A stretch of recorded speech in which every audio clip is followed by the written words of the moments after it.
Editor diplomatic enclave. हमारे साथ नसीम ज़हरा साहब मौजूद हैं और editor diplomatic affairs Naseem Zehra साहब, आप बहुत शुक्रिया आपके वक्त का। सूरत हाल जिसका तवक्को की जा रही थी, क्योंकि कुछ हल्के ये भी कह रहे थे कि शायद ऐसी सिचुएशन ना बने, लेकिन वही हो गया। अब क्या होगा?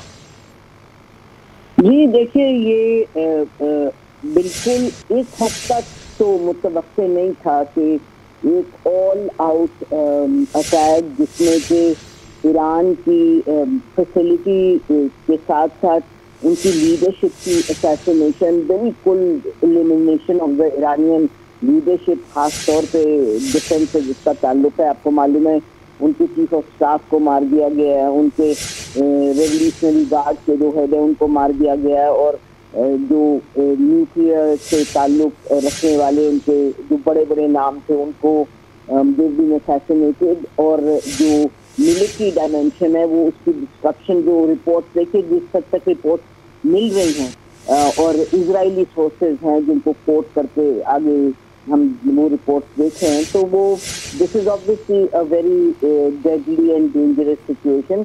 अलबत्ता जो अफसोसनाक बात है वो ये है कि जिस तरीके से दिखाई दे रहा है ईरान की कैपेसिटी टू रिटेलिएट, मुझे लग रहा है कि काफी रिस्ट्रिक्टेड है एज ऑफ नाउ, क्योंकि अभी तक जो रिपोर्ट्स मिल रही हैं, the reports that are coming out, तो लग रहा है कि ये फिल वक्त एक ऑनस्लॉट की नेचर ये है कि आई थिंक ईरान भी इस हद तक एक्सपेक्ट नहीं कर रहा था। ये देखिएगा कि जो सिचुएशन अगर आप देख लें, जो असैसिनेशन हुई हैं, जो किलिंग्स हुई हैं of the Iranian military leadership और न्यूक्लियर रिलेटेड जो उनके बड़े नाम थे, तो इसका मतलब ये कि Iran capacity to have protected itself was also काफी लिमिटेड है, क्योंकि आप सही कह रहे हैं कि मुतवक्के था, लेकिन शायद ईरान की भी कैलकुलेशन में ये नहीं था कि इस इंतहा की होगी। तो this is very deadly for Iran, और इसमें ये भी अमेरिका की सपोर्ट भी है। डोनाल्ड ट्रंप की भी स्टेटमेंट आ गई कि I was briefed before this happened. US secretary of state ने ये कह दिया कि भाई हमारा इससे कोई ताल्लुक नहीं है और हम we are just protecting our citizen. तो थोड़ा सा एक ब्रॉडर जो पिक्चर है वो तो ये है। इस वक्त अगेन लेट मी रिपीट, इस वक्त ईरान कैपेसिटी टू रिटेलिएट सामने नहीं आ रही, और आप देखिए काफी घंटे हो गए इस अटैक को और वो जारी है। And according to the Israelis they will continue जब तक ये टोटली डिस्ट्रॉय नहीं करेंगे। उन्होंने कहा जी मिसाइल और जिनका न्यूक्लियर प्रोग्राम है उसको करें। तो this is aggression unilateral, it's very deadly. बात ये है कि जो आप कह रहे हैं कि वेयर डज दिस गो, उसकी कितना रिटेलिएट कोई कर सकता है उस पर इन्हिसार है कि ये कितना स्प्रेड करेगा। पहले तो जरा रीजन को देख लें। मेरा ख्याल है कि जाहिर है गल्फ स्टेट्स आपके सामने है, none of them are going to be involve. अगर अमेरिका की तो इसमें बहुत बड़ी हाँ मौजूद है। कई रिपोर्ट की आ रही है कि इजरायली जो प्लेयर्स हैं उनकी रीस्किलिंग कतर बेसिस पे हो रही है, और which are Qatar US bases. तो इसका मतलब the Gulf is not going to be on Iran side. हाँ, लफ्ज में जैसे इजराइल के जब जैसे फलस्तीन के हवाले से हक में बात होती है तो उससे कम हक में होगी, लेकिन बात कर लेंगे कि जी वी आर अगेंस्ट दिस।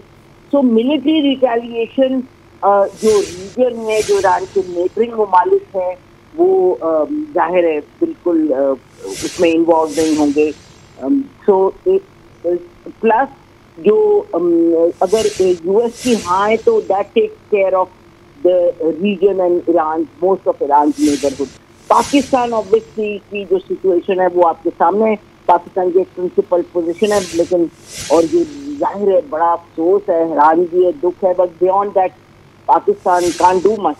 तो मुझे ये इस वक्त ये सवाल जो सबसे बड़ा है वो ये कि how much can Iran retaliate. And इस वक्त इट इज सीमिंग ये जो ईरान का जो एक अग्रेशन है, it is the worst form of, this is a terrorist state जिसने पहले तबाही मचाई और अभी भी फलस्तीनियों की जेनोसाइड करी है। Now it is attacks Israel Iran, और ये ईरान को I think they will continue this for the next few days, जब तक वो कहा है खुद इजराइलीज है, and they are showing us that they will do what they are saying, क्योंकि ईरान में जैसे रिपोर्ट्स आ रही हैं एज वी स्पीक, ईरान पर गाहे अटैक हो रहे हैं। जो उनका न्यूक्लियर रिएक्टर जो मेन एंड नातांज, उसको इन्होंने तबाही की है। तो मुझे इस वक्त जो दिखाई दे रहा है ये बहुत बड़ी एक बैनुल अक़वामी सतह पर दिस इज बीन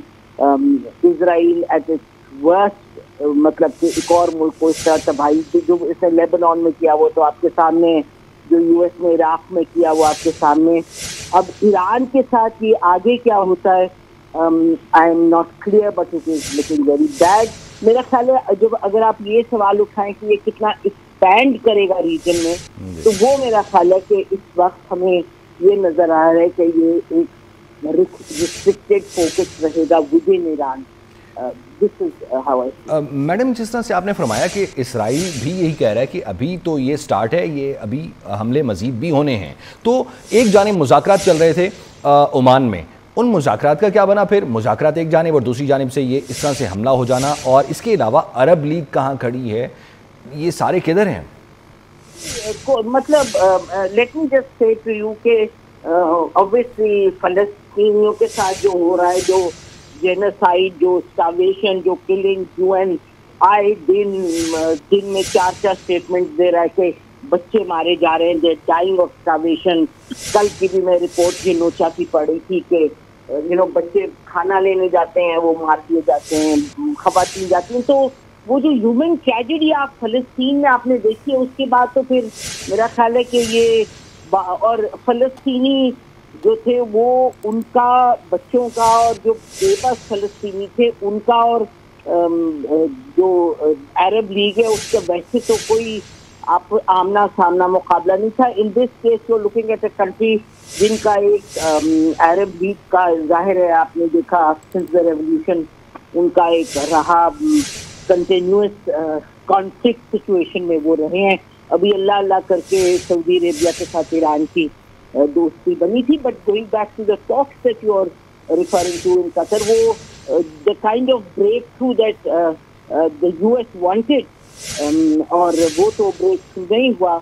और आपने सुना था कि डोनाल्ड ट्रंप की मेरा ख्याल है 2 दिन पहले या 3 दिन पहले की स्टेटमेंट थी कि if this doesn't happen then something very bad will happen, we will see something very bad. So I think ये 2 ट्रैक्स पे चल रहा था मामला as far as the US is concerned. और Israel attacking Iran, मतलब I can tell you honestly, I never thought it would come to that. ये लग रहा था कि जी ये बात बनेगी और कहीं ना किसी पॉइंट पे कोई रेजोल्यूशन होगा, but I mean very clearly ये, और I think one of the major I think speaker ने बोला है, US speaker ने, कि Israel right to defend itself and it is defending itself and Israel is right.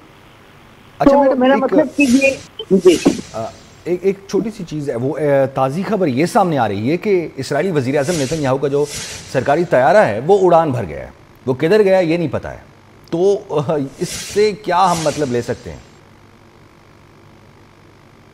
तो अब आप देखिएगा मुख्तलिफ रिपोर्ट्स मेरे ख्याल हम लोग देख रहे हैं। जो मैंने रिपोर्ट देखी है वो ये कि it's disappeared from the airport. अब I don't know, can either I can't imagine कि इस वक्त the Israelis would be flying off anywhere और Netanyahu must be flying off anywhere. मेरा ख्याल है वो उन्होंने उसको कहीं रख दिया होगा प्रोटेक्शन में छुपा के। आई कांट इमेजिन कि इस वक्त anybody is going to fly off from Israel.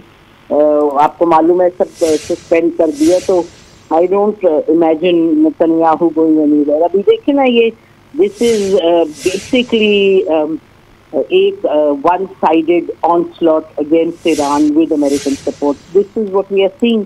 और ये जो जारी है हमला, और जैसे आपने खुद भी कहा, जो कि बार बार Israel are saying that we will continue with it, तो दे विल कंटिन्यू। अभी सवाल ये है कि ईरान की क्या रिस्पॉन्स होगी। अभी तक तो कोई सच अभी नजर नहीं आ रही, बट जैसे मैंने आपसे कहा, ये जो एक्सपेंशन ऑफ दिस वॉर